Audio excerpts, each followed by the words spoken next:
Welcome to the Armed and Ready podcast. I am your host, Jason Wood, the VA loan guy. We have a really exciting episode lined up for you, so come check it out.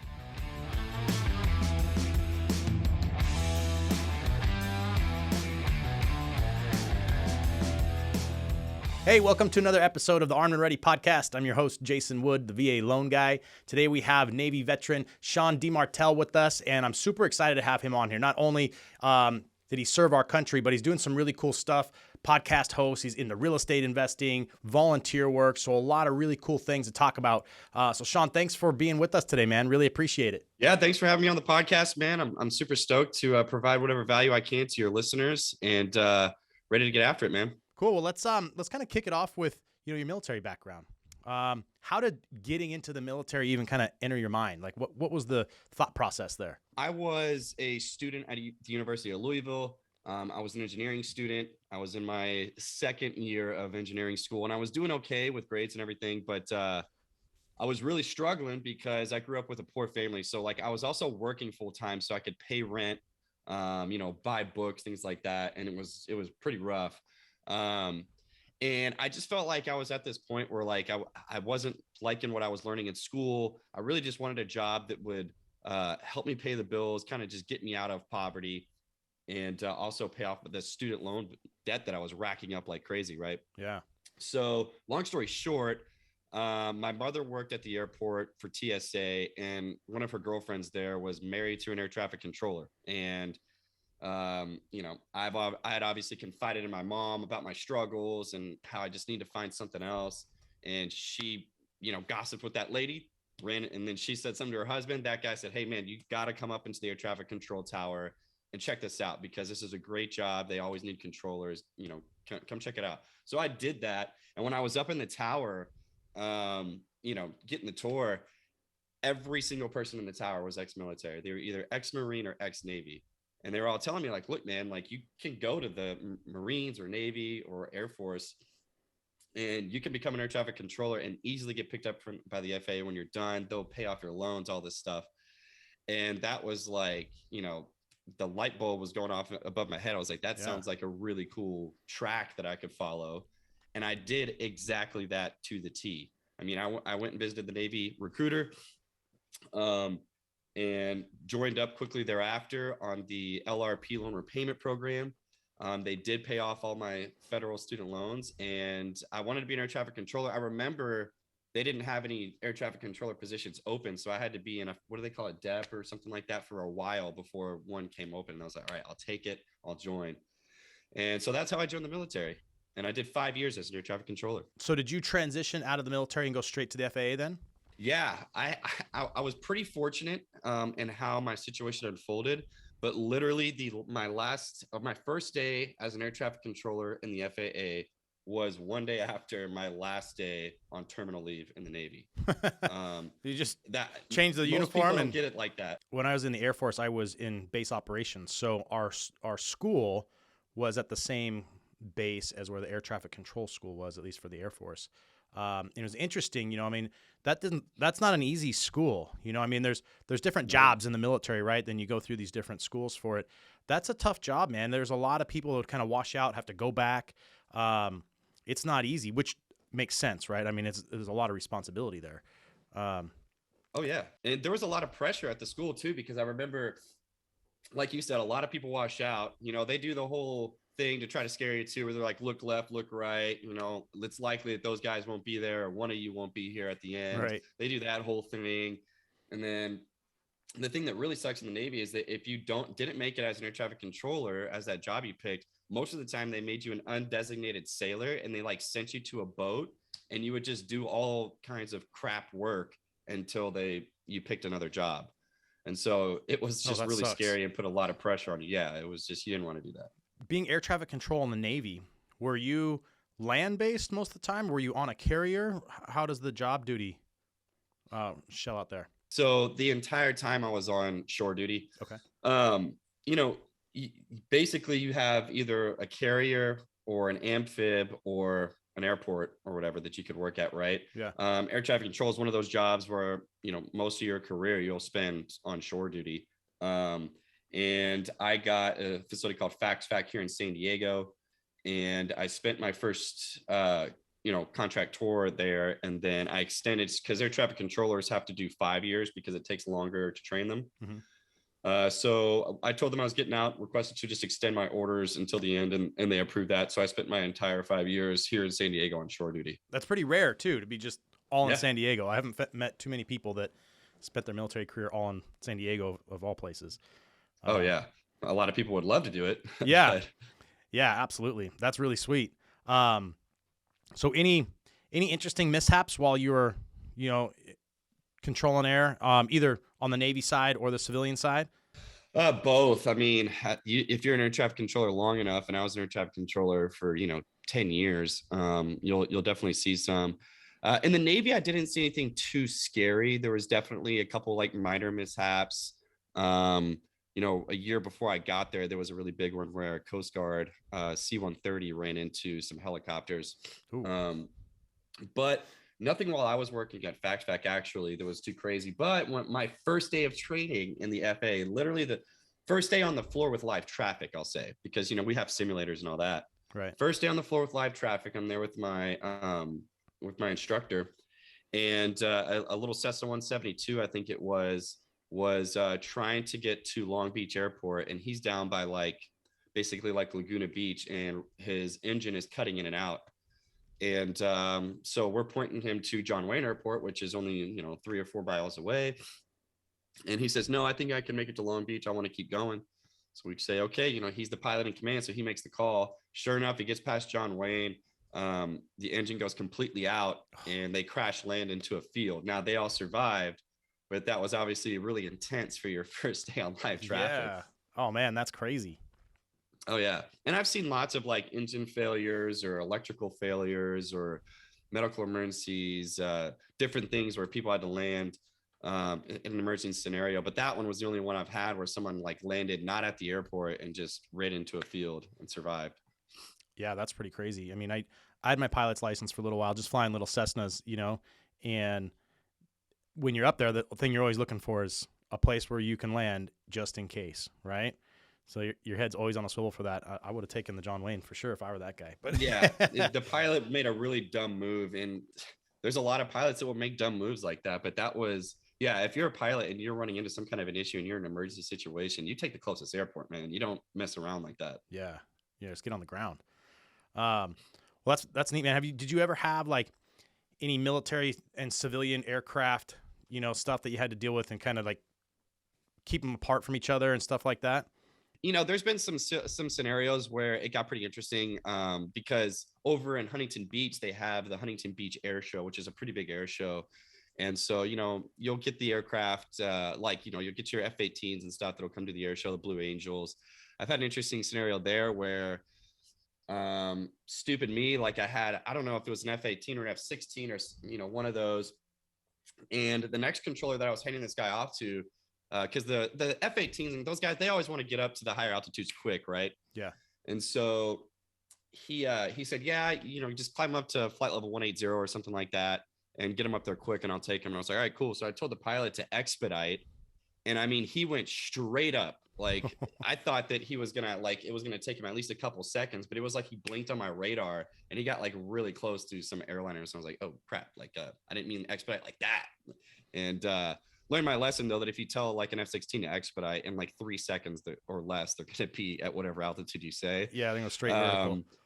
Yeah, straight vertical, man. But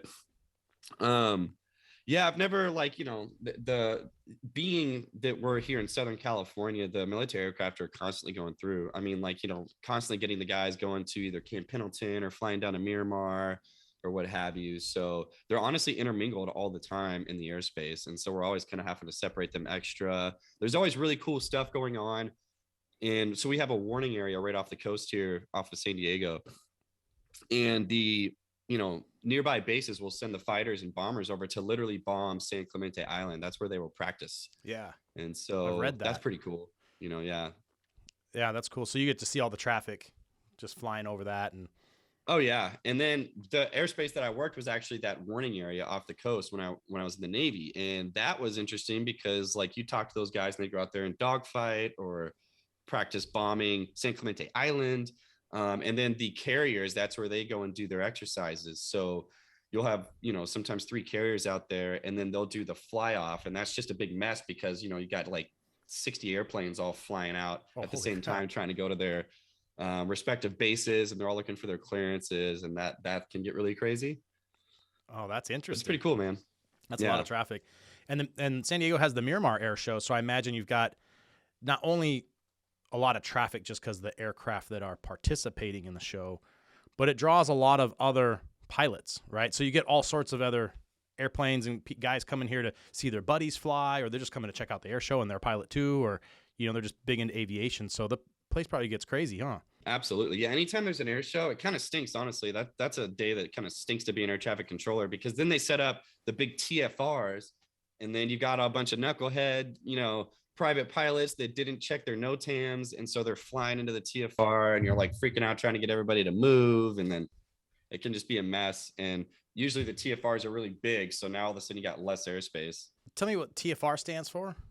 A temporary flight restriction. So like they'll set up like a huge bubble, like a huge ring, where nobody that's, any non-participants can't get anywhere within that ring. And it'll usually be like, I forget what it is, like 30 miles or something. It could be pretty big. Just depends. Sometimes it's only like 10 miles, but they always put it, in a place where everyone wants to go. Like the Huntington Beach air show will be like right over the Huntington Pier with like a 6-mile radius or something, which just so happens to be where the exact place where the flow of aircraft going to John Wayne need to go. So you're rerouting people. It's right over the Long Beach final approach course. Oh, geez. So it can get real crazy. And there's some flight training ranges kind of out north and east of San Diego out there also, right? Yeah, that's actually the busiest flight training area in the United States or in the world, to my knowledge. Oh, wow. So you're talking about like off the water of Long Beach is the Long Beach practice area, and we call it the Hornet's Nest. It's basically, and it's also, so you have a lot of people going to flight school learning how to fly out there. So there's just VFR targets all over the place, and you're missing them with your airliners, right? Well, what makes matters even more interesting is that that's also the number one place where foreign pilots come to train, especially Chinese pilots, because in a place like China, they don't have VFR like that. So they come to learn how to fly there. And so you get a lot of these pilots that, not to make fun of anybody for their accent, but their English isn't that great. Right. And they're trying to speak on the radio, and it just makes it much, much more difficult because they're talking very slow and it's hard to understand them. And oftentimes they're trying to speak slowly so you can understand them, and they're just speaking over all of your airliners, Oh gosh. And yeah, and talking on the radio when you're flying is kind of its own language a little bit. So yeah, I can imagine having, the foreign accent, especially like, Chinese to English, that's quite a difference, right? Yeah. I mean, like, you're, like you said, like with air traffic control and flying, I mean, it's a whole language. I mean, you have to memorize all these different phrases and stuff and say specifically, right? Right. But yeah, like, if you got a Chinese pilot checking in, they'll check in and they'll be like, this is Cessna 123 November, or November 123. We would like to, and it's just like this 1 minute thing. And in the meantime, I'm like, dude, come on. Like I've got stuff I got to do. Get off my radio. That's awesome. Yeah. So 10 years in air traffic control, and then transitioned away from that then. So what did you do after you left the FAA? So the FAA, I just left actually the beginning of March. I quit that because, I've been investing very heavily in real estate for the past couple of years. I've been obsessing over that. I have my own podcast all dedicated to that. I eat, sleep, and breathe it. And I reached a point where I can support myself with my real estate investments. And that's something that I've been very passionate about, like retiring early, being financially free, living life on my terms, all that. So it's still pretty fresh that I've retired. And now what I'm doing is living the life that most of us dream about, honestly, traveling a lot. I went to Colombia. I went to Thailand. I'm doing more backpacking trips in the national parks coming up in May. So I'm really just living a pretty awesome life of doing whatever I want to do. And I no longer have to clock in. But yeah, it's pretty recent, man. I just quit in March. Oh, wow. That's crazy. So So walk us through the real estate investing, because I do mortgages, right? So I talk to a lot of military because most of my business are VA loans, and so I talk to a lot of military people. And I think what's really cool that I've seen as far as a shift in mentality is, when I first got into the business, doing mortgages for people, everyone's just buying the regular single family house. Not a whole lot of like investor thought process behind it. I mean, there's exceptions, don't get me wrong, but the lion's share of people are just like, hey, I'm getting a house. And fast forward, to current day, and probably just because of podcasts and, social media and the internet and stuff, I think makes it more present for everybody about investing in real estate.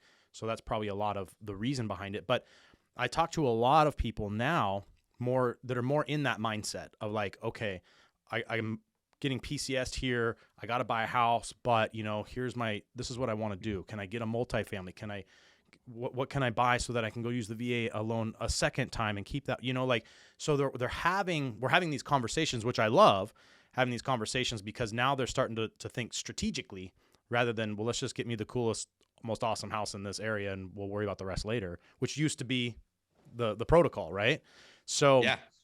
it's a lot of fun. I enjoy it a lot. And it impresses me because like you're someone who, walk the walk, right? So, thinking of the long term, like, hey, how do I get financially free, support myself with this real estate thing, is the long term dream for, I think, most of these people in that mindset. So, tell me about like how did you start, right? I think that's an important thing for people. Like, what was the first property, and then how did you get to where you are now, where you don't have to have a full-time job? So the way it all started, I'll go a little bit further back. And basically, I was grabbing coffee with a good buddy of mine was a real estate agent. And like you said about the podcast, I was basically telling him like, look, man, like I'm making great money now. I got my dream job and I want to invest this money because, I want to be smart with it. And he said, hey, you should check out this podcast called the Bigger Pockets podcast. And this is like 6 years ago or something like that. I don't know. And he's like, it's all about real estate investing. You should really invest in real estate. And I'm like, yeah, I know, man. Like that's number one, right? That's what people always recommend. I started listening to that podcast one day when I was on a road trip with my girlfriend, and I just got hooked. Like it all made sense to me. I was hearing all these stories of people retiring early, people living off cash flow. And that was speaking to me on so many different levels, especially because the job I was working was a really tough job. So, fast forward, and I started listening to every podcast I could. If a guest on that podcast I was listening to mentioned a book, I would buy the book and I would read it. I really became obsessed. I mean, I don't think I've ever been as passionate to learn as I was when it comes to real estate. I wasn't a big reader, and now I've got stacks of books piled, 6 feet high of every book that anybody had ever mentioned about real estate investing. I got really into the multifamily thing because that's where I was hearing about scalability. Yeah. About really being able to, get into that higher echelon of income. So fast forward a little bit more. And at my air traffic control job, I was, communicating this and kind of going through this whole process with my two partners who are my partners at Pac 3 Capital, Mike and Rich. And we were all looking for our first investments bigger multifamily investments in real estate. And then one of us came up with the idea like, well, why don't we just go ahead and partner, since we all want to get into multifamily? Let's just go buy an apartment complex because that's where we want to get anyways. Let's jump right into it.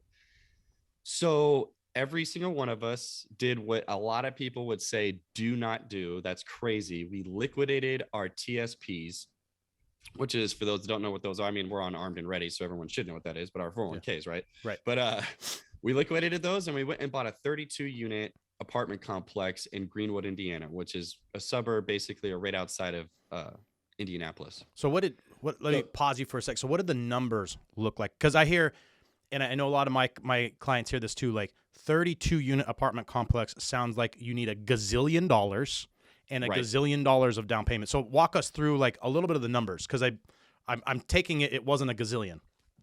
Yeah. So we had $400K And the purchase price of this apartment complex was $1.2 million, Okay. which is honestly pretty low for an apartment complex like Yeah. that. And the reason why it was is because it was basically owned by a slumlord, for lack of a better term. It was a 1968 apartment complex that needed a lot of work. Okay. And I'll tell you, we made a lot of mistakes on that property. We needed more money. So since we're on the money thing, we needed another about $200,000, which we went and borrowed from a private investor. But basically, we went in and we bought that for, I believe, 20% down. We basically we completely renovated half of the units. We did a whole bunch of stuff to the exterior. I won't go down the whole list because it'll probably take too long, but yeah, we basically flipped the apartment, if you want to think about it like that. Okay. So we bought it for 1.2 million in 2019, and we just sold it in January for 3.1 million. Not bad. So it was a good investment. Yeah. We basically crushed it. And for a lot of reasons, I mean, when it comes to the multifamily space, there's a lot of reasons why commercial multifamily, you're able to crush it like that by adding value and raising the net operating income and all that kind of stuff.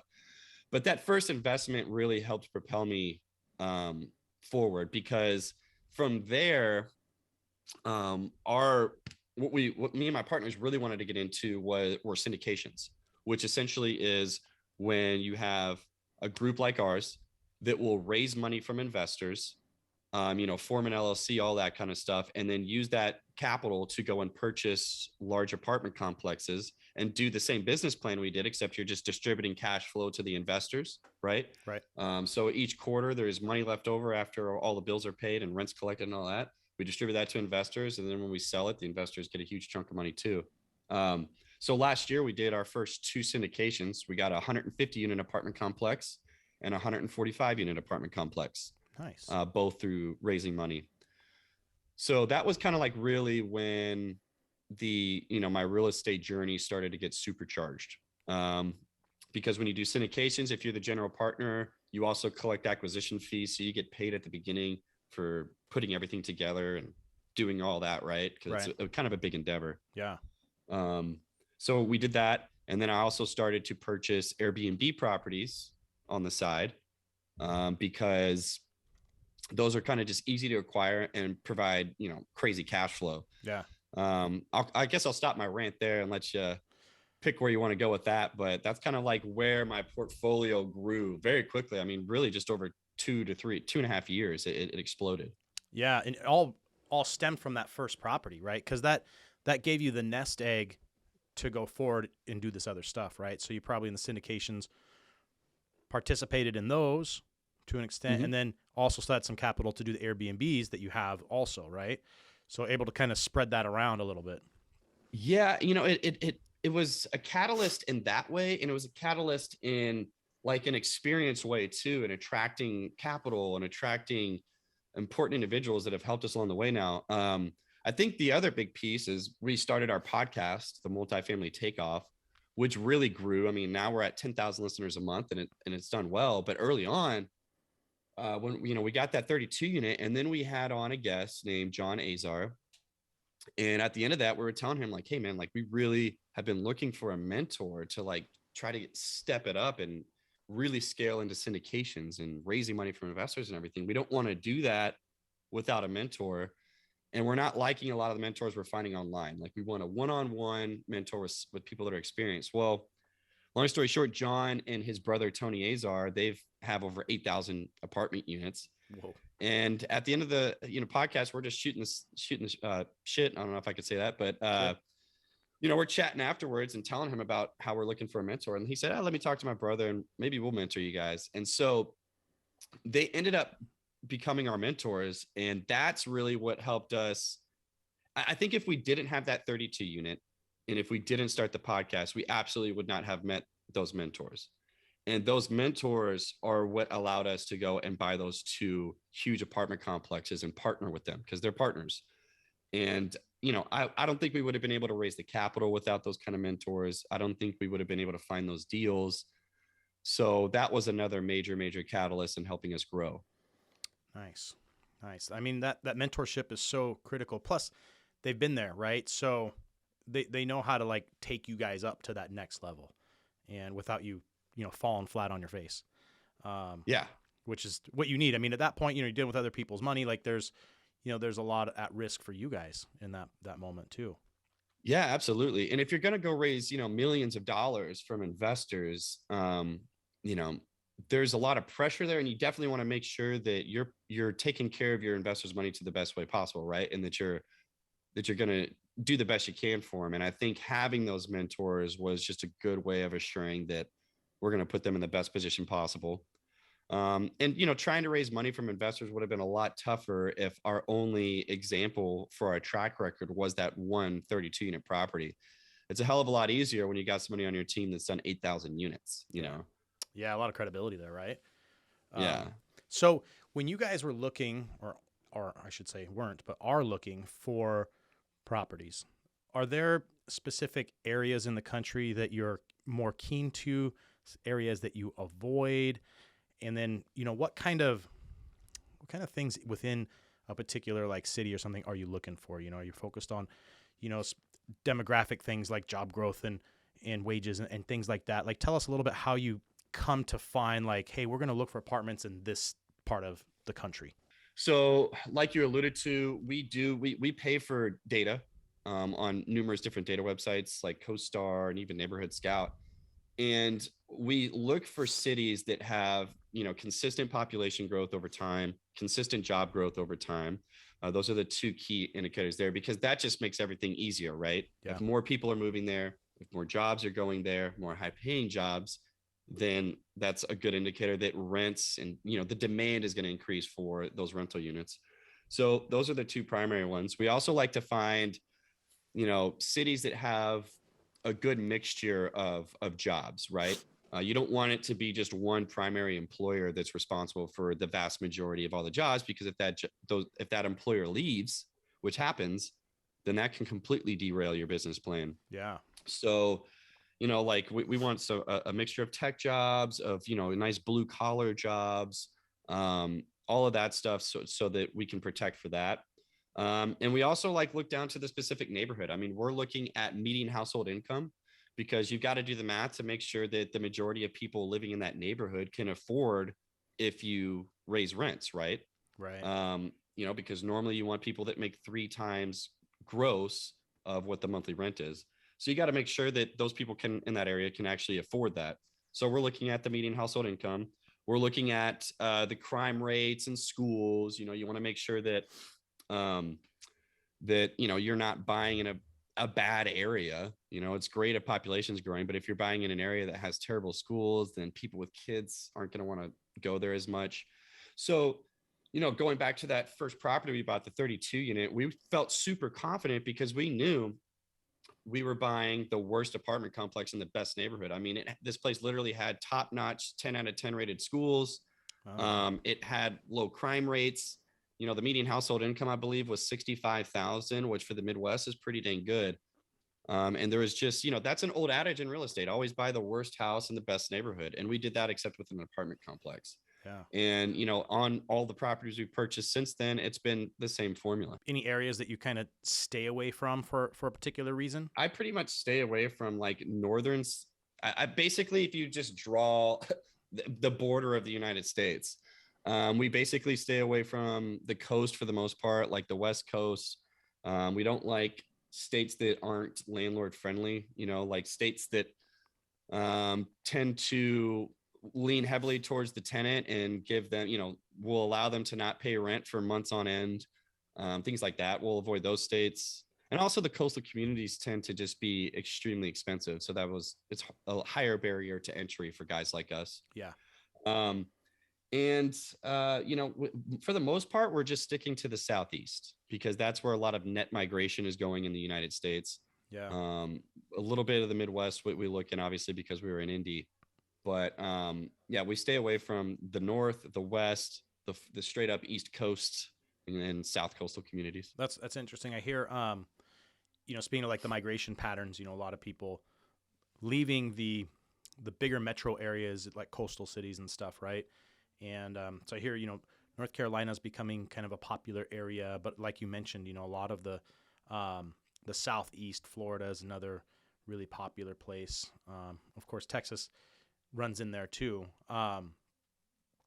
So yeah, it's interesting that you mentioned that. Now you also have Airbnbs, right? And that's a hot conversation piece, right? Everyone wants to talk about Airbnbs, and every time I don't have any, but every time I start to think about, okay, maybe I should look into doing one, then I start seeing some sort of new like proposed legislation that's going to tighten it down, right?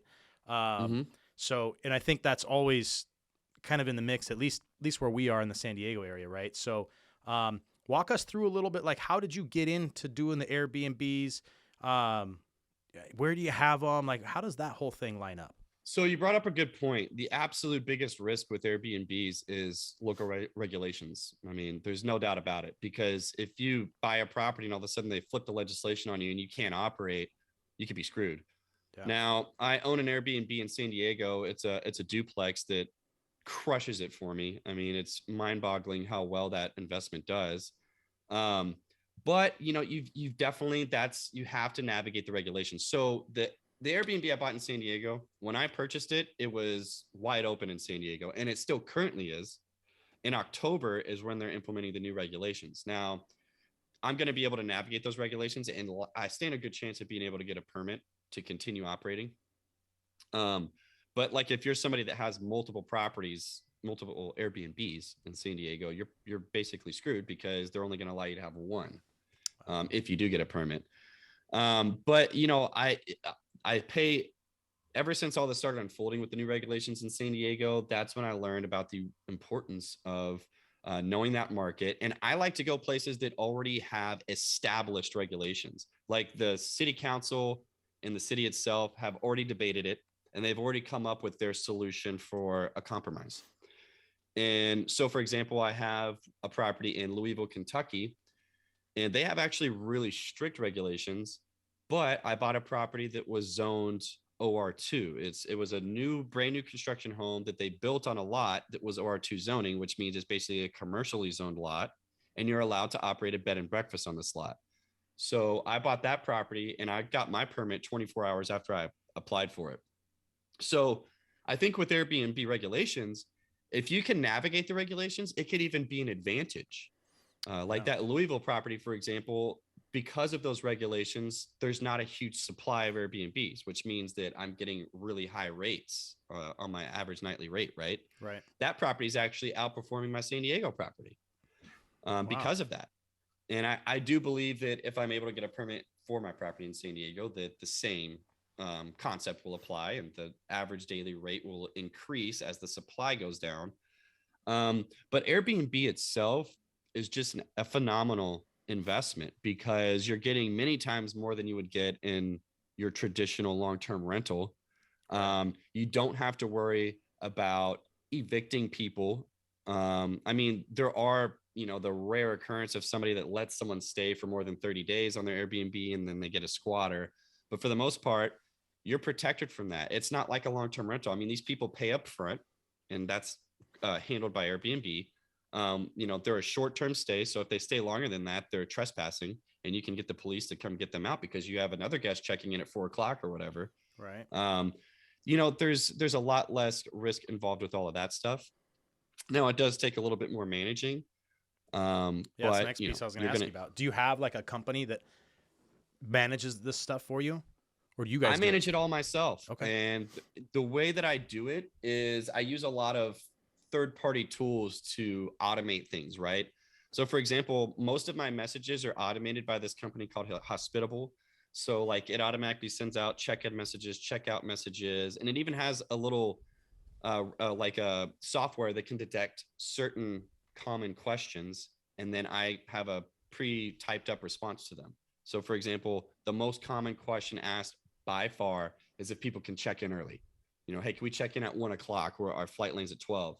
I'll have an automatic response that goes out and says, hey, unfortunately, the previous guest checks out at 11 a.m. and my cleaning team needs the time to make the place spotless for your arrival. However, I will have them message you as soon as it's ready. And so most of the time, I'm not even answering the guests unless something comes up or something breaks. And then I have similar platforms for my pricing strategy. I use a website for that, and I have a dynamic pricing. So the prices change on my calendar on a daily basis based off of supply and demand. And you don't have to go So set that. It just is automated, right? so it's automated. I do make adjustments to it. So probably once or twice a week, I can go on and I can make adjustments because I can change the algorithm however I want. I Oh, can say, hey, for any day that's 40 days or more out, I want you to add a 20% premium for all these far out bookings. Or if there's an orphan day, which is, let's say Monday and Tuesday are booked and Thursday and Friday are booked, and there's just this random Wednesday there, I could say, hey, do a 25% discount on all orphan days. So I have all these different gotcha. things set up. So whereas the calendar is being adjusted and people are booking, it's adjusting prices appropriately. And I just go and check it. And if I think I need to make some adjustments based off of my occupancy, I'll do that. But I will say I probably spend less than an hour a week on my Airbnbs, and my Airbnbs are bringing in, a net $200,000 a year. So That's awesome. my hourly wage for operating my Airbnbs is astronomical. Yeah. Yeah, that's huge. Now, do you have like when you first got like your first Airbnb, and I know this is like a thought that goes through my head and probably others too, is like, oh crap, what if there's a time of the year, a season where there isn't much occupancy for Mhm. your Airbnb? How did you get through that kind of thought process and preparation for like, hey, like in this part of the country during the winter, people aren't traveling because there's nothing to do and it's just freezing cold or whatever. You know what I mean? Yeah, I think there's two answers to that. One is to really know that if you're going to buy in a market, I think it's worth going on a website called airdna.co. And that's a data website that scrapes data from VRBO and Airbnb.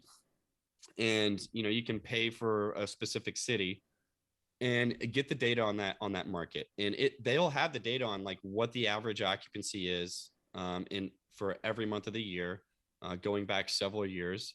You can even get like what the estimated revenue on a specific address will be through each of those months. Like it'll parse out all that data for you, and Mm, it'll tell you what people are making in like the 25th percentile versus the 75th percentile of all listings with that number of bedrooms. Like, I mean, you could get a ton of data from it. So I think step one is to know that market's data and know what that dip in occupancy and revenue is for like those winter months, right? right.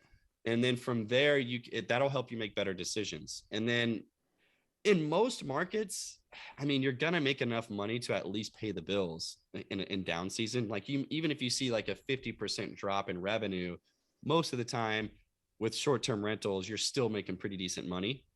But you definitely need to have a nice buffer for if the times get rough. Like I like to have a 3 to 6 month um, contingency capital sitting in the bank for if something breaks or if there's a couple bad months or if the next COVID comes along and they shut down all travel or whatever the case may be. Right. Or if you're in a particular market that's very very has really high seasonality.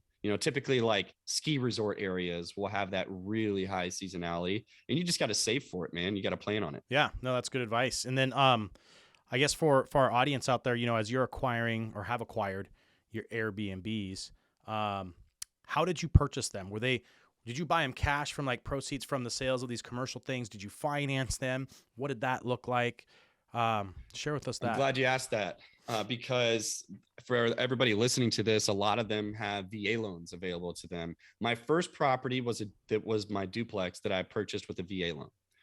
Um, and that property, well, it's technically listed as a single family, but they like built it out as a duplex. Oh, So interesting. it functions as a duplex, but it's listed Technically as a single single family. family. Yeah. Anyways, I bought that with my VA loan, lived in it for a little bit, and then started renting it out on Airbnb. Then basically completely moved out and still rent it out on Airbnb. So I put 0% down on that home. And all I had to do was really furnish it and make it really nice. I mean, I paid an interior designer to make it super nice inside and all that. But my returns on that have been phenomenal because of that. I made all my money back within less than a year. And then my second property, this is another really useful tool, is a second home loan, or sometimes people call it a vacation home loan. So you can go to your lender and for 10% down can buy a second home that it has to be like a certain, I think it has to be like 90 miles away from your primary residence or something like that. Yeah. And you're allowed to buy that and they'll let you Airbnb it. That's okay. You're allowed to Airbnb it while you're not there at that property. And that's how I was able to get my second Airbnb property, which is in my hometown of Louisville, Kentucky. So for anyone listening, you can get, your first two with very little money down. But, as with all real estate investing, once you've gotten, one or two, your debt to income ratio is going to start to get high. Yeah. So after that second property, I wasn't able to buy anymore with just my income. So from there, you have to do what are called DSCR loans, otherwise known as debt service coverage ratio loans. Basically, they will underwrite the property based off of the income that they estimate it will produce. So there's certain lenders that will lend just on Airbnbs. And they'll kind of underwrite it a little bit differently to where they're not taking into account your debt to income ratio. So all the properties I buy now, I have to use those and I have to put 25% down, unfortunately. Yeah. Actually 20% down, excuse me. So that's a really, really cool strategy. And I have a similar conversation with people about that, which is especially for those that are active duty and PCSing, like it makes it easier when you're forced to move, I feel like. But buy that multifamily with your VA, right? Because here's the thing, like since 2020, when they got rid of the loan limit, if you haven't used your VA loan yet, you can go buy a multi-unit, 2 units as a duplex or 3 or 4 units, and you can have zero down. In the past, before 2020, the VA still allowed financing those, but you had to come in with down payment, and that was really kind of the barrier to entry for most people. Even though the rest of the math might have worked, it was that cash out of pocket piece that was the hurdle, right? So now that's eliminated. So you have this huge opportunity, right, where you can go buy, let's say as an example, a 4-unit. You live in one for a period of time. I have a lot of my clients that they're buying 4 units. The rent from the 3, and they're all long-term renters. So, I mean, you definitely could Airbnb them too, but they're all long-term renters, and they're covering, if not all of the mortgage payment, the majority of the mortgage payment. So you're living in your unit for really pennies on the dollar in all perspective, right?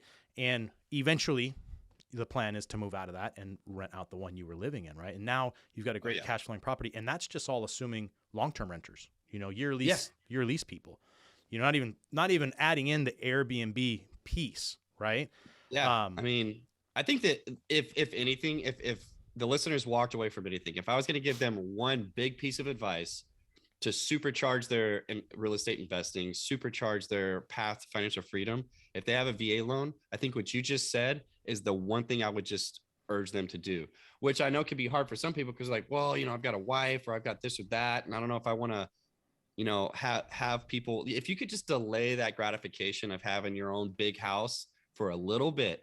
Yep. And use your VA loan to buy a multifamily and either rent out the other units as long-term, but even better if you rent them out as Airbnb. If you did that and you were able to do it on Airbnb, in most cities that have regulations, almost all of them, if you live on the premises, it's wide open. They'll let you, it's the same thing is happening in San Diego. If you live on the property, they don't care. You can Airbnb it. That's fine. So in most cities in this country, if you buy a 4-plex and you put the other 3 units on Airbnb, you will make thousands of dollars a month, not have to cover the mortgage yourself. And that will just completely change your life. Totally. And then it sets you up for the 10% down vacation home, right? Because you got all this cash flow. If you're still active duty, you're not even spending your BAH because the rents cover the mortgage, right? So you got BAH. So if you're good at saving, save all your BAH and any extra you can save from the rents. And then when the time is right, you'll get the next place. And then, you can put, if you're still living in that multifamily, then it's the vacation home, in Kentucky, right? And it's 10% down for that. And then the revenue and saving the BAH again, right? And then you go buy the next place. And this next place might be PCS season again by the time you buy that one, right? So now you're forced to go move and buy another primary residence, which you get the lowest down payments on. And, you can keep doing that all the meanwhile, increasing this cash flow revenue, right? And you mentioned that DSCR loan. So that's a new kind of hot ticket item, right? And we have several investors that do it, and it's cool for exactly what you said, right? It's not the loan program for like where you do qualify debt ratio debt to income ratio wise. It's not like a better program if you qualify that way, but it's better for exactly what you were saying when you don't qualify because of debt to income ratios, or maybe you own a business and you just write off all your stinking income. You got money, but you just write it all off. So on paper, you're showing like you don't make much, right? But you found an awesome rental property, Airbnb or long-term rental or whatever it is. These programs are really cool now. They are 25% down payment, but you're not using your income, personal income, to qualify. It's the property. So it takes kind of like that commercial loan standpoint. Exactly. Because you're really using it as a commercial building, really, if you think about it. Exactly. Yeah. And you know, eventually you're just gonna you're gonna hit that. It's a good problem to have, because if you have that problem, that means you're doing pretty good on your other investments. But eventually you're gonna hit that roadblock where you gotta find a way to get the lending somehow. And those DSCR loans, that's the answer. Yeah, they're huge, man. Well, Sean, thanks so much for spending some time with us today and telling your story. I think it's such a cool story to share, right? Here's Thank you. Someone who served in the military, leveraged that VA loan, and is doing it. Like, you're actually doing it, and you're living the dream, right? I am, man. It's pretty awesome. I'm very blessed, and I'm a very happy person right now. That's great, man. Well, we appreciate you. If anybody has questions that are watching or listening to the show, please feel free to reach out to me. If you want to get a chance to talk with Sean, we'll connect you with him. Great guest on here and a lot of good advice for you guys. And I hope this brings a lot of value to our listeners. It's something that I talk about a lot. So I'm so thankful that we got a chance to chat about it today. Absolutely. Thank you so much for having me on the show, man. I really appreciate it. You bet, brother. Take care. Thanks so much for checking out this week's episode. Please subscribe, click the link below, share with your friends. And hey, if you know a military person or a veteran with a great story to share, we would love to highlight them on the podcast and get their story out to everybody. Thanks so much.